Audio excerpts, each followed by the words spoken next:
నియోజకవర్గాల్లో ఒక్కరంటే ఒక్కరు కూడా గతంలో గెలిచిన ఎమ్మెల్యేలు కానీ సమన్వయకర్తలు కానీ పోటీ చేయట్లా. అంటే దాని అర్థం ఏంటన్నమాట, ఎవరిని కూడా బడుగు బలహీన వర్గాలు షెడ్యూల్ కులాలంటే ప్రత్యేకంగా దుర్మార్గమైన అభిప్రాయం. ఇప్పుడు మన జిల్లా తీసుకుందాం. సుచరిత గారు పత్తిపాడు నుంచి తాడికొండ వచ్చారు, మంత్రిగా పనిచేశారు. అలాగే ఇంకో మంత్రి గారు మేరుగు నాగార్జున గారు, వారిని తీసుకెళ్ళి ప్రకాశం జిల్లా వేశారు. ఎక్కడో ప్రకాశం జిల్లా ఆయన్ని తీసుకొచ్చి వేమూరు నియోజకవర్గంలో పెట్టారు. అలాగే విజయవాడ అభ్యర్థిని తీసుకొచ్చి పత్తిపాడులో పెట్టారు. ఇట్లా వరుసనే మనం చూసుకుంటే కృష్ణా జిల్లాలో చూసుకుంటే రకరకాలు. తిరువూరులో రక్షణ నిధి గారికి సీట్ లేదు. ఎవరిని స్థిరంగా ఉంచడం కాదు, ఎస్సీల నాయకత్వాన్ని చిన్నచూపు చూడటం. ఎస్సీలు అంటే కేవలం ఆట బొమ్మలుగానే కనిపిస్తున్నారు తప్ప ఒక స్థిరమైన నాయకత్వం ఇవ్వగలిగే పరిస్థితి లేదు. ఆఖరికి చాలా 5 సంవత్సరాలు మంత్రిగా పనిచేసిన ఎర్రగొండపాలెం ఆదిమూలం సురేష్ గారు బతిలాడుకున్నాడు, నన్ను అక్కడే పోటీ చేస్తానని. లేదు, కుదరదన్నారు.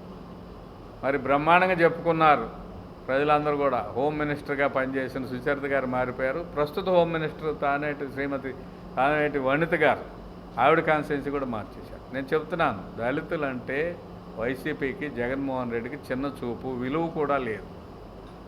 వారు బతిలాడుకునే పరిస్థితి కూడా కనికరం లేదు. అంటే 29 మందిలో ఒక్కరంటే ఒక్కరు కూడా పని చేయలేదా?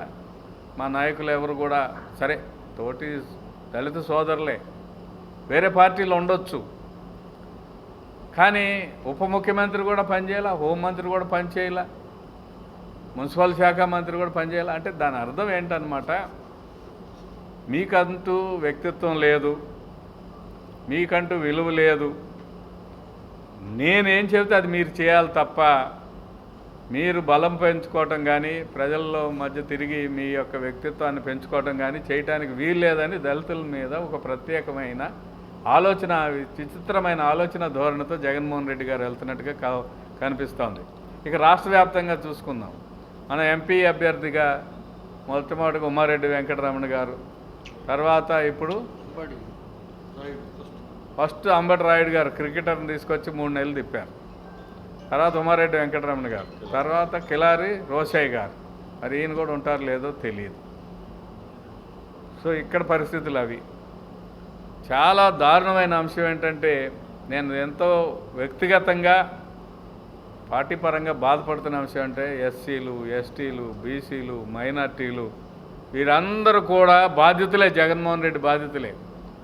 వారికి నాయకత్వ లక్షణాలు లేనట్టుగా, వారికి ఆత్మగౌరవం కానీ ఆత్మవిశ్వాసం కానీ లేనట్టుగా, వారికి చూసి ఒక్కడు కూడా ఓటేయడు అన్నట్టుగా, కేవలం జగన్మోహన్ రెడ్డి గారిని చూసి మాత్రమే ఓటేస్తారనే ఒక దురభిప్రాయంతో జగన్మోహన్ రెడ్డి బడుగు బలహీన వర్గాల నాయకులతో ఆటలాడుకుంటున్నట్టుగా అర్థమవుతుంది. ఇంకా